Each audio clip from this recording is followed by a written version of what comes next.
Мындай демилгелер министрлик тарабынан уюштурулган, менимче, бирок эффект берген жок. Эффект берет. Себеп дегенде мигрант эч качан келип, мен чыгып кетип атам, мен окуйт элем деген аракет абдан төмөн да.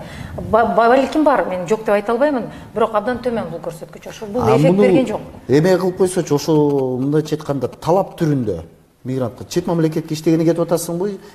Андай чектөө киргизгенге биз албетте конституция кандайдыр бир эме юридикалык жактан эме болушпушпу, мындайча айтканда биз адамдык капиталга басым жасашыбыз керек да. Биз эгерде ооба чет өлкөгө бүгүн биздин социалдык, экономикалык, саясий кризисте болуп өнүгүп жаткан өлкөбүздө мекендештерибиз жумуш таппай, балдарын бага албай кетишке аргасыз да. Бирок эме биз даяр эле окутуп, чокутуп, даярдап, аларды тажрыйба ашыртып, аны чет мамлекетке вот вам бесплатная трудовая сила деп жөнөткөн бул туура эмес. Биз бул саясаттан алыс болушубуз керек. Негизи бүгүн кырдаал кандай? Жана айтпадымбы, кеткен биздин мекендештерибиз бүгүн абдан чоң тажрыйба ашырды. Абдан чоң, мисалы, жакшы билимдерди алды. Үчүнчүдөн финансылык мүмкүнчүлүгү абдан жогору.